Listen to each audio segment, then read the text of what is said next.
Guys ये class आपकी बहुत ज़्यादा खास होने वाली है। ये आपकी मैराथन क्लास है।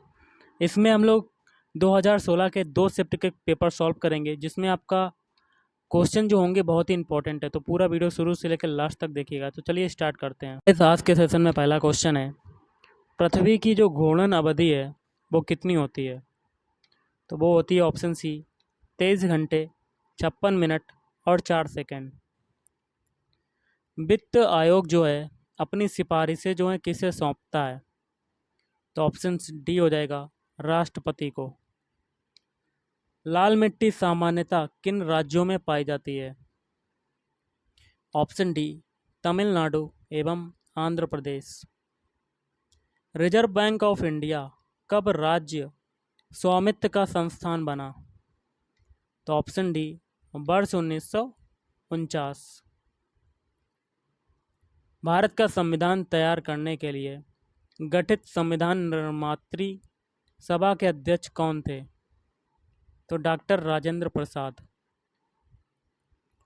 समवर्ती सूची में किसी विषय पर केंद्र एवं राज्य के बीच कानून में द्वंद्व होने की स्थिति में क्या होगा?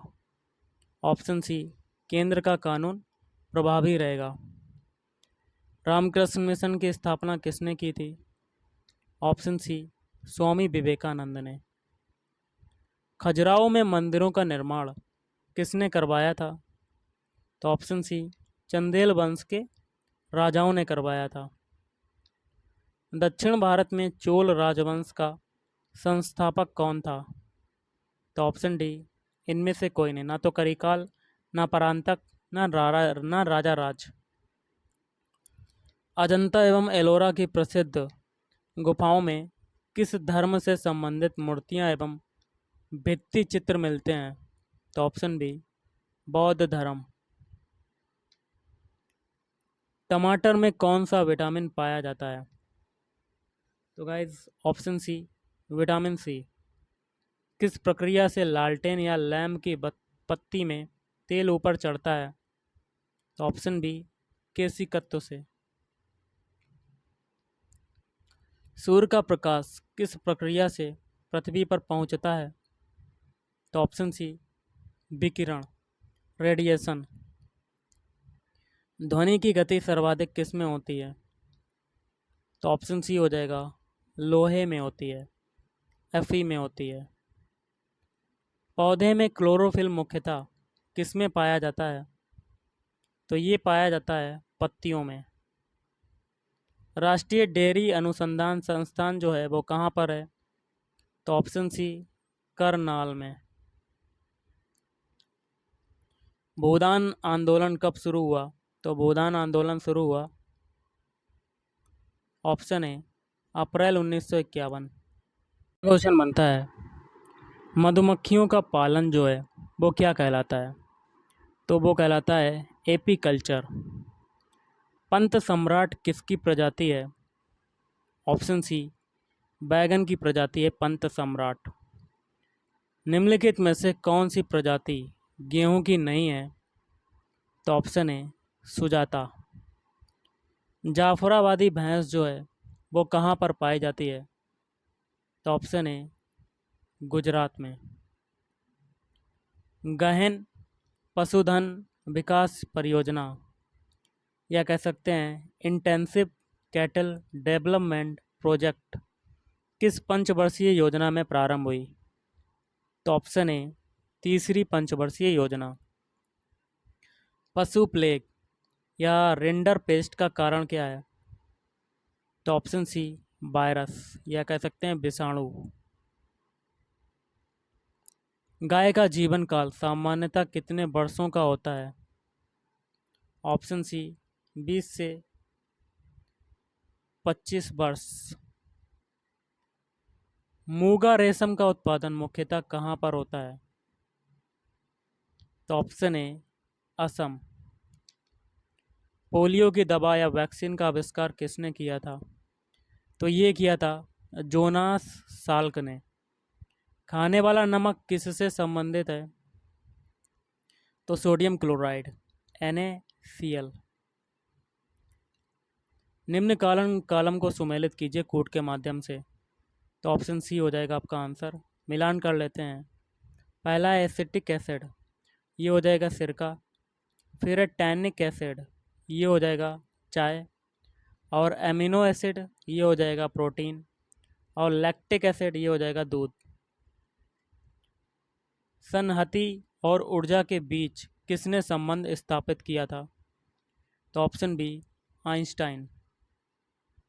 मिसाइल मैन ऑफ इंडिया किसे कहा जाता है? तो डॉक्टर एपीजे अब्दुल कलाम। भारतीय परमाणु ऊर्जा आयोग का प्रथम अध्यक्ष कौन था? तो option C doctor H J Bhabha. रासायनिक राष्ट्रीय प्रयोगशाला कहाँ पर स्थित है? तो ऑप्शन डी पुणे में स्थित है। किस रोग की रोकथाम के लिए बीसीजी का टीका लेना चाहिए? तो ऑप्शन डी तपेदिक या यक्ष्मा। हंसने वाली गैस या लॉफिंग गैस क्या कहलाती है? Option B nitrous oxide N2O। इनमें से कौन सा रक्त समूह सार्वत्रिक दाता कहलाता है? तो ऑप्शन सी ओ कहलाता है। पनडुब्बी के अंदर से समुद्र की सतह या भूमि के दृश्य देखने के लिए किस यंत्र का प्रयोग किया जाता है?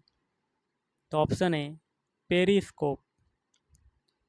1526 ईस्वी में हरियाणा में किस स्थान पर बाबर और इब्राहिम लोदी के बीच प्रसिद्ध युद्ध हुआ था? तो ऑप्शन ए पानीपत। ऑप्शन है 1526 ईस्वी में हरियाणा में किस स्थान पर, ये तो हो चुका है गाइस। आधुनिक हरियाणा राज्य का निर्माण कब किया गया था? तो 1 नवंबर 1966। तिलियर नामक पर्यटक स्थल हरियाणा के किस जिले में स्थित है? तो ऑप्शन सी रोहतक। हरियाणा के प्रथम राज्यपाल कौन थे? तो ऑप्शन बी श्री धर्मवीर।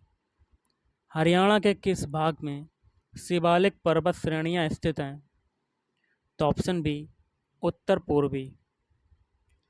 हरियाणा को कुल कितने प्रशासनिक मंडलों में बांटा गया है? तो ऑप्शन ए 4। प्रदेश के किन जिलों में 2 विशेष पर्यावरण न्यायालयों की स्थापना की गई है? तो ऑप्शन ए फरीदाबाद एवं हिसार। जिला रोहतक में निम्नलिखित में से कौन सा खनिज पदार्थ पाया जाता है? तो ऑप्शन ए चूना। हरियाणा की प्रसिद्ध खिलाड़ी गीता जुत्सी किस खेल से संबंधित हैं? तो दौड़ से। हरियाणा के प्रसिद्ध लेखक पंडित नेकीराम शर्मा ने भिवानी से कौन सा साप्ताहिक पत्र हिंदी में प्रकाशित किया था? तो ऑप्शन बी हो जाएगा संदेश। हरियाणा के किस जिले में प्रसिद्ध भूतेश्वर मंदिर है? तो ऑप्शन बी जींद। श्री कृष्ण संग्रहालय हरियाणा में कहाँ पर स्थित है? तो ऑप्शन ए कुरुक्षेत्र में।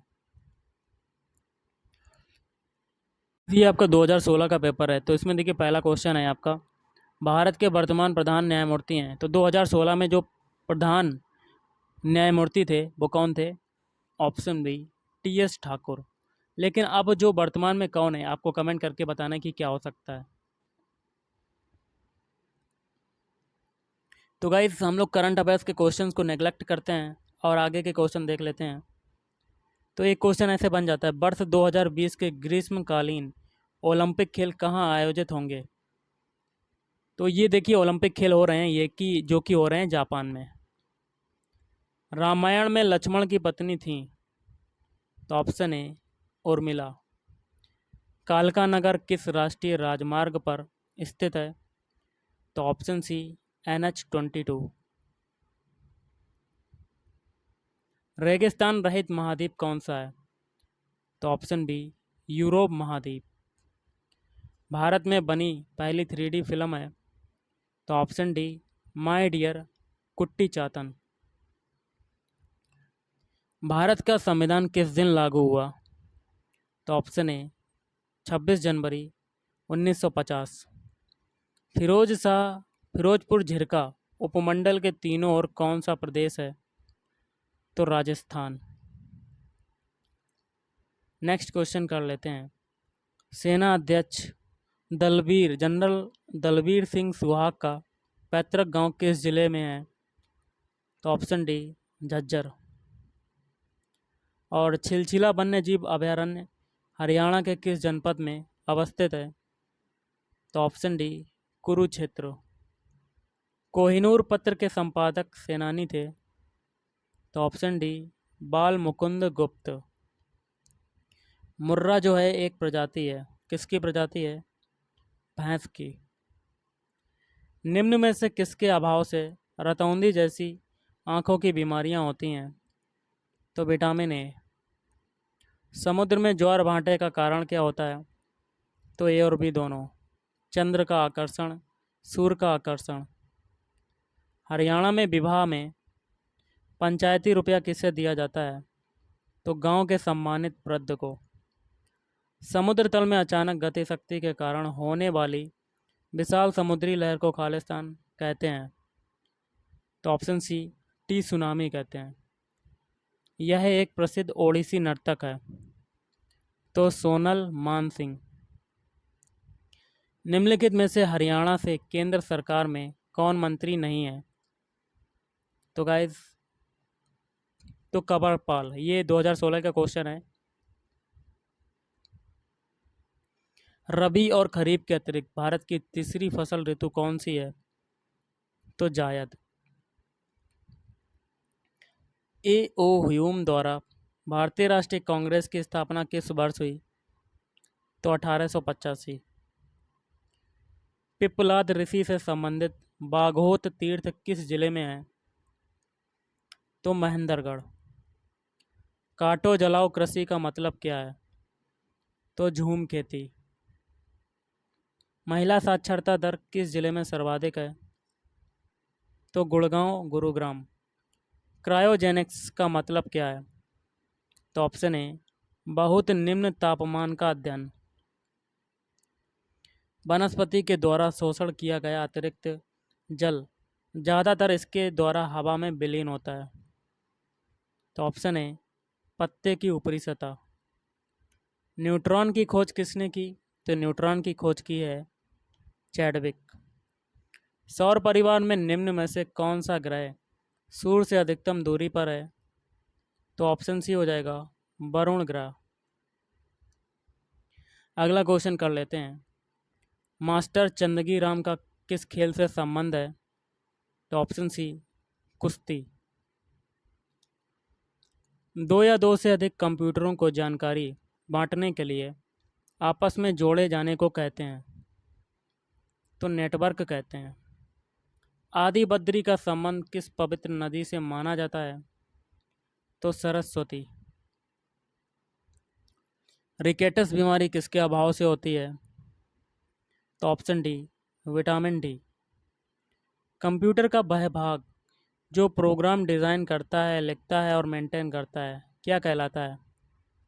तो ऑप्शन डी प्रोग्रामर कहलाता है। प्रधानमंत्री नरेंद्र मोदी ने पानीपत से किस अभियान को प्रारंभ किया था? तो ऑप्शन बी बेटी बचाओ बेटी पढ़ाओ। अंतरिक्ष यात्री को अंतरिक्ष से आकाश कैसा दिखता है? तो काला। विज्ञान नामपट्ट और सजावटी रोशनी में आमतौर पर इस गैस का उपयोग किया जाता है? तो नियॉन। डेरा सच्चा सौदा आश्रम किस जिले में स्थित है? तो ऑप्शन सी सिरसा। कॉफ़ी का उत्पादन नहीं करने वाला भारतीय राज्य है? तो Andhra Pradesh. Unix operating system को आमतौर पर कैसे जानते हैं? तो मल्टी यूज़र ऑपरेटिंग सिस्टम। मानव शरीर के रक्त संचरण की जो खोज है वो किसने की? तो विलियम हार्वे। विकलांग नागरिकों को प्रधानमंत्री श्री नरेंद्र मोदी ने क्या कहा? ऑप्शन ए दिव्यांग। अगला गाइस देख लेते हैं। प्रकाश संश्लेषण मुख्य रूप से किसका कार्य है? तो ऑप्शन ए पत्ता। और विषम को पहचानना है, तो इसमें से विषम कौन सा होगा? Option A kiwi. क्योंकि पेंगुइन के अतिरिक्त जो, तो आपका जो विषम होगा गाइस वो होगा ऑप्शन डी होगा पेंगुइन। पेंगुइन के अतिरिक्त अन्य सभी सामान्य जगहों पर पाए जाते हैं, जैसे कीवी, गरुड़ और एमू। और जो पेंगुइन पाया जाता है वो ठंडी जगह बर्फ में पाए जाते हैं। नेक्स्ट है, बाकी तीन के समूह से संबंध नहीं रखने वाला कौन है? देखिए गाइस, ये देखिए 36 है, 6 का स्क्वायर होता है। और 64 जो है वो 8 का स्क्वायर होता है। और ये 9 का स्क्वायर होता है। मतलब तीन तो आपके स्क्वायर दिए गए, लेकिन 48 किसी का भी स्क्वायर नहीं होता है। तो ये हो जाएगा option C is right answer. Bharat की सबसे बड़ी सिंचाई नहर है, तो option C Indira Gandhi canal. Haryana का एकमात्र जिला जिसकी सीमाएं किसी अन्य प्रदेश को स्पर्श नहीं करती हैं, तो option D Rohtak. War and peace किताब किसने लिखी? तो ऑप्शन डी लियो टॉलस्टॉय। वर्तमान भारतीय राष्ट्रीय ध्वज की रचना किसने की? तो पिंगली बैंकिया। अब गाइस हम लोग क्वेश्चन करेंगे आगे के, जो कि पूछे गए थे। तो गाइस क्वेश्चन क्या कहता है, 250 मीटर लंबाई की एक ट्रेन एक खंबे को 12 सेकंड में पार करती, तो उस ट्रेन की गति किलोमीटर प्रति घंटा में क्या होगी? तो गाइस जो आपकी लंबाई दी हुई है वो 250 मीटर में है। और आपको क्या करना है, चाल बराबर क्या होता है, दूरी बटे समय होता है। तो आपको क्या निकालना है, ट्रेन की गति ही निकालनी है, मतलब चाल निकालनी है। दूरी कितनी है, 250 मीटर। और बटे में चाल बराबर दूरी बटे समय, समय कितना है, 12 सेकंड। अब 12 सेकंड हो गया है। अगर इसको मीटर पर सेकंड ये हो गया गाइस, मीटर पर सेकंड, ऊपर मीटर नीचे सेकंड, तो इसको किलोमीटर प्रति घंटा में कन्वर्ट करना हो तो ये हो जाएगा 250 बटे 12 इंटू 5/18 का मल्टीप्लाई कर दो, सॉरी 18/5 का मल्टीप्लाई कर दो। जब किलोमीटर को मीटर पर सेकंड में बदलना होता है तो 5/18 का मल्टीप्लाई, जब मीटर पर सेकंड को करना हो तो 18/5 का मल्टीप्लाई। तो अब काटेंगे 5×25, ये 50 हो जाएगा। और गाइस ये काटेंगे 3 से, 3 चक्कू 12, 5 तिछा का 18। और अगर ये फिर से काटें, 2 दूनी 4, 2 तियाँ 6, तो ऊपर हो जाएगा आपका 150 और नीचे हो जाएगा 2। और 2 से 150 काटेंगे तो आपका कितना आएगा, 75 किलोमीटर प्रति घंटा। तो option B is right answer. चलिए अगला क्वेश्चन करते हैं। अगला क्वेश्चन है, इसको हमें बॉडमास रूल के अकॉर्डिंग सॉल्व करना है। तो सबसे पहले डिवाइड वाला पोर्शन सॉल्व करेंगे, तो ये हो जाएगा 15/13। और डिवाइड वाला जब कन्वर्ट होगा मल्टीप्लाई में, तो जो 39 होगा वो ऊपर चली जाएगी। ओके गाइस, तो ये हो जाएगा 39/7 और आगे 102/8। तो अब सॉल्व करते हैं। तो सॉल्व करने पर आपका क्या हो जाएगा, तो ऊपर आ जाएगा आपका पूरा का पूरा। अगर काटेंगे गाइस, इसको 2 से काट लेते हैं, 2 चाकू 8 और ये हो जाएगा 2 पंजे 10, 2 एकम 2, 51 ये हो गया। अब वो किससे काटेंगे हम लोग, अब 13 है, ये 13 से 39 काट दें, 13 3 39 हो गया गाइस। अब ऊपर कितना बचा, 15×3×51 और नीचे कितना बचा, 7×4।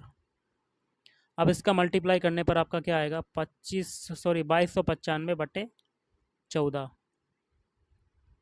2295/14, सॉरी 28 आएगा। 7 चौक 28 होता है, 7 चौक 28। और अगर आगे काटेंगे, 28 से काटेंगे 2295, तो आपका जो आंसर हो जाएगा वो हो जाएगा आपका, काटने पर इस ऑप्शन में नहीं मिलेंगे। तो आंसर अगर देखा जाए तो आपका यही आंसर हो जाएगा। ये 4 जो ऑप्शन है ये गलत ऑप्शन दिए गए हैं। चलिए अगला क्वेश्चन करते हैं। 5/6 कामा 1/2 कामा 3/4 का लासा क्या होगा? तो लासा अगर निकालेंगे तो हम लोग सबसे पहले अंश का, मतलब ऊपर कौन कौन सी हैं अंश, 5, 1 और 3, इसका लासा निकाल लेंगे। लासा इक्वल टू क्या होता है, अंश का लासा बटे हर का मासा। तो हर देखिए क्या क्या है, 6 2 4, तो 6 कामा 2 कामा 4 का मासा। 5 1 3 का लासा कितना हो जाएगा 15, और 6 2 4 का मासा कितना हो जाएगा 2, तो ये हो जाएगा 15/2। ऑप्शन है इज राइट आंसर। चलिए अगला क्वेश्चन देख लेते हैं। अगला जो क्वेश्चन है आपको कमेंट करके बताना कि इसका आंसर क्या होगा। आप चाहें इसका स्क्रीनशॉट ले सकते हैं, मैं थोड़ा टाइम दे रहा हूँ क्योंकि आपका पेपर 7 तारीख को लगा है, इसलिए आपको रिवीजन ज़्यादा करना है। तो आपको सॉल्व करना है इसको और बताना है। अगला क्वेश्चन है, यदि किसी कूट में इंडस को ये लिखते हैं, टेनिस को ये लिखते हैं, तो स्टूडेंट को कैसे लिखा जाएगा। तो गाइस देखिए, स्टूडेंट का पहला अल्फ़ाबेट है एस, जो कि आपको टेनिस में मिल जाएगा लास्ट में 5, लिख दिया 5। अब स्टूडेंट में आपका टी नेक्स्ट अल्फ़ाबेट है, जो कि टेनिस में पहले मिल जाएगा पहले नंबर पर, तो ये हो जाएगा 2। तो 5 2 अब आपका देखिए किस में आ रहा है, ऑप्शन ए में आ रहा है, नहीं आ रहा, तो ये कट। बी में आ रहा है तो ये भी कट, नहीं आ रहा है। डी में आ रहा है, नहीं आ रहा, तो ये भी कट। लेकिन सी में आपके 2 डिजिट मिल गए 52, तो आगे करने की कोई ज़रूरत नहीं, तो आपका आंसर हो जाएगा option C is right answer. अगला क्वेश्चन है, त्रिभुज ए बी सी में जिसमें कोण ए बी सी 90 डिग्री है। तो मान लेते हैं कोई एक त्रिभुज है ए बी सी, और ये वाला कितना है 90 डिग्री है। आगे कहता है कोण बी ए सी, मतलब बी ए सी ये कितना है 45 डिग्री, और ए बी बराबर कितना है 1। तो साइन 45 का मान बताना है। तो साइन 45 क्या हो जाएगा आपका, सभी को पता होता है कि मान कितना होता है 1/√2। आगे करने की कोई ज़रूरत नहीं, आप डायरेक्ट रख सकते हैं। तो option C is right answer 1/√2। अगला क्वेश्चन कर लेते हैं, यदि दो गोलों की त्रिज्याओं का अनुपात मान लेते हैं R1 अनुपात R2 कितना है 3:2, तो उनके आयतनों का अनुपात क्या होगा। तो गोले का आयतन क्या होता है, ये हो जाएगा त्रिज्या क्यूब, तो R1 क्यूब अनुपात R2 क्यूब क्या हो जाएगा आपका 3 का क्यूब अनुपात 2 का क्यूब, तो ये हो जाएगा 27/8। तो option B is right answer. चलिए अगला क्वेश्चन करते हैं। अगला क्वेश्चन है, हमें x की वैल्यू बताना है, x का मूल्य बताना है, यहाँ पर क्या आएगा। तो कैसे करेंगे, देखिए 3 से 6 बनने में, इसको थोड़ा सा बढ़ा लेते हैं। 3 से 6 बनने में कितना ऐड होगा, प्लस का 3। अब 6 से 10 बनने में कितना ऐड होगा, प्लस का 4। और 10 से 15 बनने में कितना ऐड होगा, प्लस का 5।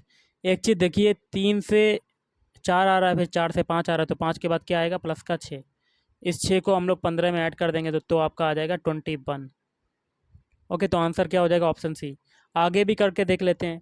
21 में अब कितना ऐड करना पड़ेगा, 7, तो आपको मिल गया 28, मतलब कंडीशन जो है फॉलो कर गई। तो option C is right answer. चलिए अगला क्वेश्चन है, निम्न श्रृंखला में ऐसे कितने दो हैं जिनके तुरंत पहले 3 नहीं लेकिन तुरंत बाद 4 हैं। तो गाइस, तुरंत पहले 3 नहीं है लेकिन तुरंत बाद क्या है 4, ऐसा 2 ढूंढना है। तो एक तो 2 ये हो गया, इसके पहले देखिए 4 है और बाद में भी 4 है। अब देखिए एक ये 2 है, इसके पहले भी 4 है, तो लेकिन बाद में 3 है, तो ये नहीं हो सकता है। तो हम लोग आगे करते हैं दोबारा। तो ये एक 2 है जिसके तुरंत बाद 4 है लेकिन 3 नहीं है।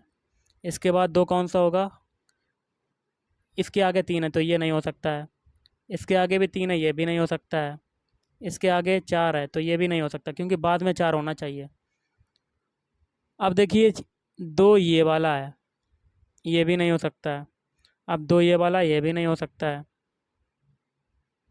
तो इसका जो आंसर गाइस होगा वो हो जाएगा ऑप्शन ए 2। अब 2 देखिए एक ये है, इसके तुरंत पहले 3 है लेकिन तुरंत बाद 4 है, तो ये भी नहीं हो सकता। एक ये 2 है, इसके तुरंत पहले 4 है, इसके बाद भी 4 है, तो आपका आंसर हो जाएगा 2।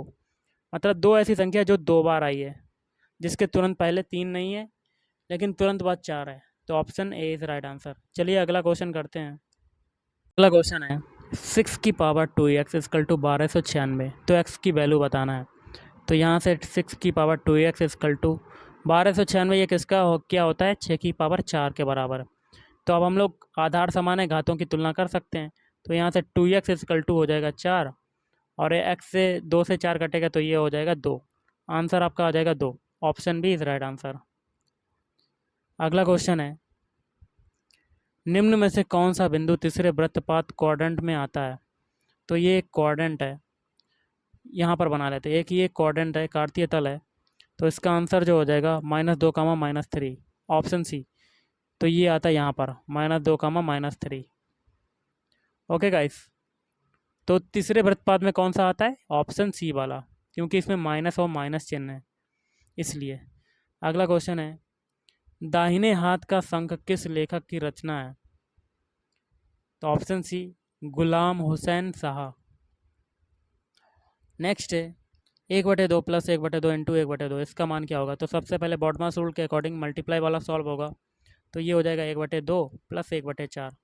अब हम लोग एलसीएम लेंगे 4, तो ऊपर हो जाएगा 2 प्लस 1, तो ये 3/4 आपका आंसर हो जाएगा। Option D is right answer. चलिए अगला क्वेश्चन करते हैं। का अगला क्वेश्चन है, कर लेते हैं। क्वेश्चन आपका क्या कहता है, चारे के घिरने की एक निश्चित संख्या 35 पशुओं को 12 दिन के लिए पर्याप्त है। यदि हर पशु को 8 घिरनी चारा दिया जाता है तो वही मात्रा की घिरनी 42 पशुओं को रोजाना प्रति पशु को 5 घिरनी देने से कितने दिनों के लिए पर्याप्त होगी? तो अभिष्ट दिनों की संख्या निकालने के लिए क्या करेंगे? सिंपल सा है, देखिए 35, 12 और 8 का मल्टीप्लाई करेंगे पहले। 35, 12 और 8 अभिष्ट दिनों की संख्या निकालने ना, इसलिए। और बटे में करेंगे हम लोग 42 और 5 का मल्टीप्लाई। अब इसको सॉल्व करने पर जो आंसर आएगा वो हो जाएगा 16। Option B is right answer. चलिए अगला क्वेश्चन देख लेते हैं। आपका अगला क्वेश्चन है, यदि मल्टीप्लाई का अर्थ है प्लस, माइनस का अर्थ है मल्टीप्लाई, भाग का अर्थ है माइनस और प्लस का अर्थ है भाग, तो एक इक्वेशन इसको सॉल्व करनी है, तो कर लेते हैं। तो इक्वेशन क्या है, 12 आगे है प्लस, प्लस का अर्थ देखिए क्या है, प्लस का अर्थ है डिवाइड, तो डिवाइड लगा दिया। और आगे 6, फिर आपका डिवाइड है, डिवाइड का अर्थ देखिए क्या है, माइनस, माइनस लगा दिया 3, फिर 3 के आगे माइनस, अब माइनस का अर्थ देखिए क्या है, मल्टीप्लाई, मल्टीप्लाई 2, 2 के आगे मल्टीप्लाई, अब मल्टीप्लाई का अर्थ क्या है, प्लस, प्लस 8 हो गया। मतलब सभी चिन्हों को बदल दिया। अब बॉडमास रूल लगाएंगे, तो बॉडमास रूल के अकॉर्डिंग हम लोग पहले डिवाइड वाला पोर्शन सॉल्व करेंगे। तो 12 में 6 का डिवाइड करेंगे तो आपका आ जाएगा 2, तो ये हो जाएगा 2 - 3 इंटू 2 + 8। अब हम लोग मल्टीप्लाई वाला सॉल्व करेंगे तो ये हो जाएगा 2 - 6 + 8। अब प्लस प्लस वाले ऐड कर देंगे तो 10 - 6, 10 में से 6 गए तो आपका आंसर आ जाएगा 4। तो option C is right answer. अगला क्वेश्चन है, ए बी सी ने एक व्यापार के लिए क्रमशः 75,000 रुपये, 90,000 रुपये और 10,500 रुपये निवेश किए। तो निवेश कर दिए। यदि वर्ष के अंत में बी अपने मुनाफे के हिस्से से 12,000 रुपये पाता है तो उस वर्ष का कुल मुनाफा कितना था? तो हम लोग सबसे पहले लाभ निकालेंगे और लाभ से इसका रेशियो निकालेंगे, मतलब लाभ का अनुपात निकालेंगे। लाभ का अनुपात निकालेंगे तो ये हो जाएगा 75,000 रेशियो 90,000 रेशियो 10,000, सॉरी 1,50,000। तो अब अगर हम लोग काटेंगे तो ये रेशियो जो निकलेगा वो निकलेगा 5:6:7, तो ये निकल गया। तो मुनाफे की बात हो रही है इसलिए लाभ का रेशियो निकाला है। तो ए का जो रेशियो हो जाएगा वो हो जाएगा 5x मान लेंगे, और बी का जो रेशियो हो जाएगा वो हो जाएगा 6x, और सी का रेशियो हो जाएगा 7x। अब आगे करेंगे, यदि वर्ष के अंत में बी अपने मुनाफे के हिस्से से 12,000 रुपये पाता है तो मतलब 6x की वैल्यू कितनी है, बी का कितना रेशियो है लाभ का, 6x, तो 6x इक्वल टू 12,000 रुपये हो जाएगा। अब अगर इसको काटेंगे तो x की वैल्यू क्या आ जाएगी, 2,000 रुपये। टोटल मुनाफा पूछ रहा है वर्ष का, तो टोटल मुनाफा कितना हो जाएगा, तीनों का जोड़ लेंगे, 5x, 6x और 7x कितना हो जाएगा, देखिए 11 और 7 कितना होता है, 18x, तो 18x हो जाएगा। x की जगह हम लोग वैल्यू रख देंगे 2,000, तो 18 का मल्टीप्लाई 2,000 में करेंगे तो आपका आंसर कितना आ जाएगा, 36,000 रुपये। तो option B is right answer. चलिए अगला क्वेश्चन करते हैं। अगला क्वेश्चन है, यदि log 3 की वैल्यू कितनी है, log 3 इजकल टू 0.4771। तो log 27 की वैल्यू क्या होगी? तो log 27 को ऐसे लिख सकते हैं 3 की घात 3। तो log में एक रूल होता है, जो घात होती है वो आगे आ जाती है, तो ये हो जाएगा 3 log 3। अब हम लोग क्या करेंगे, 3 इंटू लॉग 3 की वैल्यू कितनी है? 0.4771। 3 का मल्टीप्लाई इसमें कर देंगे तो आपका क्या आ जाएगा आंसर? कितना आएगा? 1.4313। 1.4313। Option D is right answer. चलिए अगला क्वेश्चन करते हैं। क्वेश्चन क्या कहता है, यदि p प्लस क्यू, तो लिख लेते हैं p plus q equal to कितना है? 9। और p इंटू क्यू कितना है? 20। तो हमें p माइनस क्यू का होल स्क्वायर निकालना है। तो कैसे करेंगे? तो देखिए p माइनस क्यू का होल स्क्वायर क्या होता है, इसको खोल लेते हैं। तो p माइनस क्यू का होल स्क्वायर अगर निकालना है तो सबसे पहले हमें p प्लस क्यू का होल स्क्वायर करके निकाल लेंगे। ओके, तो पहले समीकरण का हम लोग स्क्वायर कर देंगे दोनों पक्षों का। तो अगर कर देते हैं तो ये हो जाएगा p प्लस क्यू का होल स्क्वायर इजकल टू 9 का स्क्वायर। तो p प्लस क्यू का स्क्वायर क्या होता है? p square plus q square plus 2pq is equal to कितना हो जाएगा? 81। अब देखिए क्या करेंगे हम लोग, हमें निकालना है p माइनस क्यू का होल स्क्वायर। तो कैसे करेंगे? p square plus q square को ऐसे लिख देंगे, और 2pq को हम लोग क्या लिख सकते हैं? 2qp, या 2pq लिख सकते हैं प्लस 4pq। इससे कोई अंतर नहीं पड़ेगा और ये 81 के बराबर हो जाएगा। कैसे नहीं अंतर पड़ेगा? क्योंकि अगर 4pq से 2pq चला जाएगा तो वही आ जाएगा 2pq। क्यों ऐसा किया? p माइनस क्यू का होल स्क्वायर बनाने के लिए। हो गया गाइस। अब देखिए यहाँ से आपका इतना जो पोर्शन है p square plus q square minus 2pq, तो ये किसके बराबर हो जाएगा? p माइनस क्यू का होल स्क्वायर, जो कि हमें निकालना था। और आगे है प्लस 4pq, तो pq की वैल्यू कितनी है? 20। तो 4 इंटू 20 हो जाएगा और 81 आगे आपका दिया हुआ है। सॉल्व करते हैं तो ये p माइनस क्यू का होल स्क्वायर प्लस 4 इंटू 20 कितना होता है? 80 इज इक्वल टू 81। तो p माइनस क्यू का whole square is equal to कितना हो जाएगा? 1। क्योंकि 81 से 80 घटेगा तो आपका आंसर क्या आ जाएगा? 1। तो option D is right answer. चलिए अगला क्वेश्चन देख लेते हैं। ये तो आपका अगला क्वेश्चन है, सिंपल सा है, कर लेते हैं। 24 सेंटीमीटर की एक रस्सी वृत्त के केंद्र बिंदु से, मान लेते हैं कि कोई एक वृत्त है, ये केंद्र है इसका, और 24 सेंटीमीटर की एक रस्सी है, वृत्त के केंद्र बिंदु से 5 सेंटीमीटर की दूरी पर स्थित है। मतलब ये केंद्र है, इससे 5 दूरी पर स्थित है, 5 सेंटीमीटर की दूरी पर स्थित है। दोबारा बनाते हैं गाइस। मान लेते हैं कोई एक सर्कल है और ये इसका केंद्र बिंदु है, और यहाँ से एक आधार खींचते हैं, और यहाँ से यहाँ तक की दूरी कितनी है? केंद्र से यहाँ तक की दूरी कितनी हो जाएगी? 5 सेंटीमीटर, जो कि स्थित है। और नीचे आधार की लंबाई कितनी है? क्योंकि 24 सेंटीमीटर की रस्सी 24 सेंटीमीटर की रस्सी है, तो नीचे हो जाएगा 24। Okay guys. अब यहाँ से हम लोग ये कर्ण लगा दिया, तो हमें लंब पता है।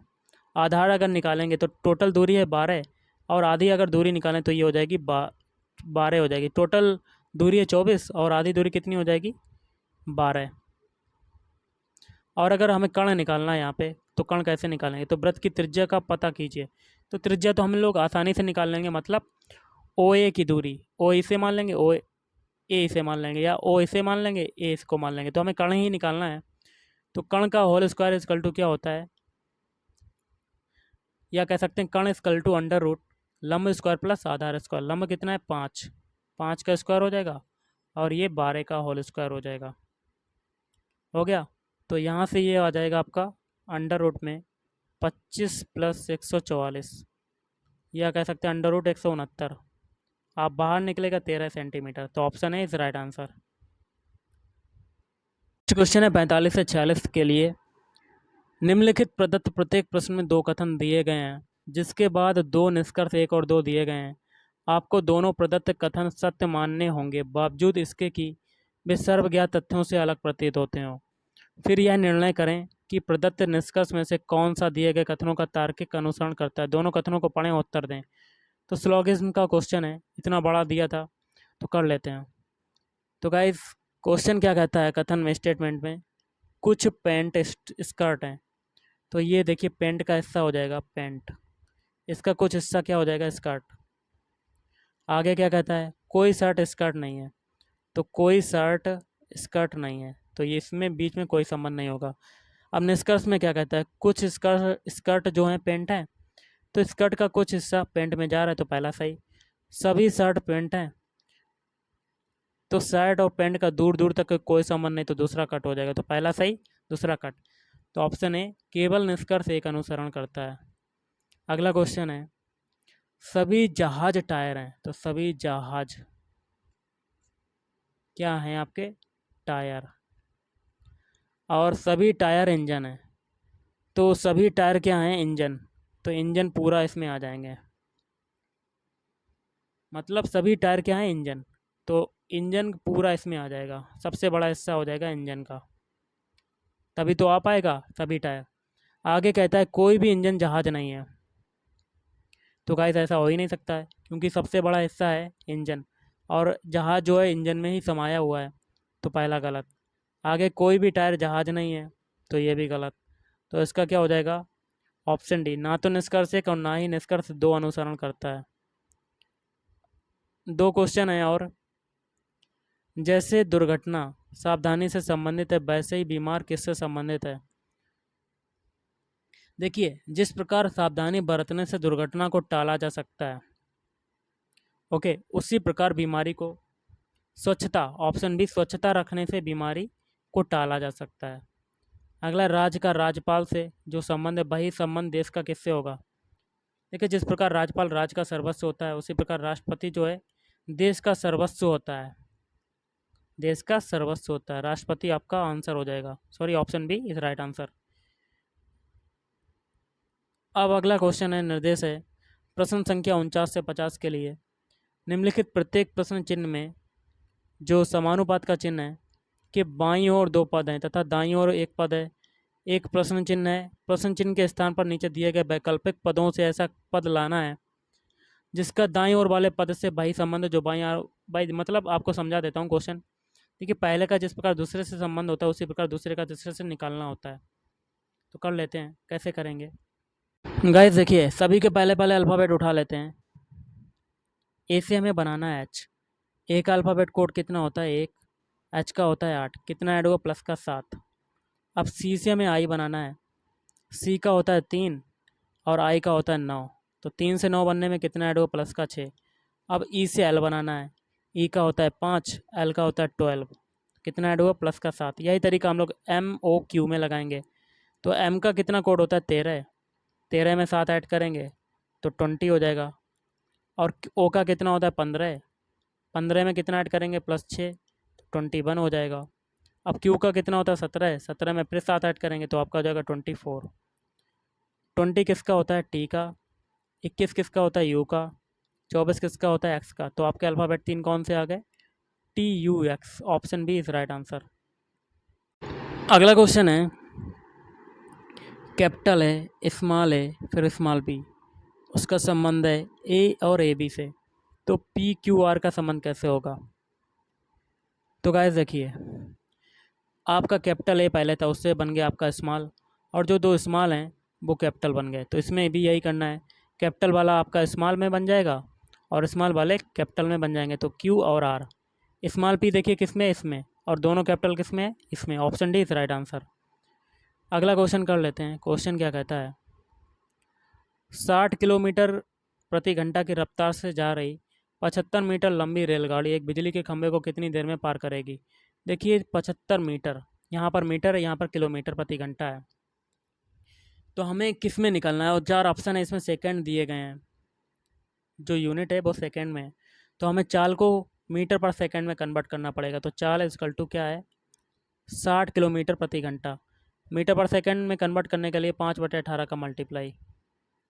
ओके गाइस, तो ये हो जाएगा आपका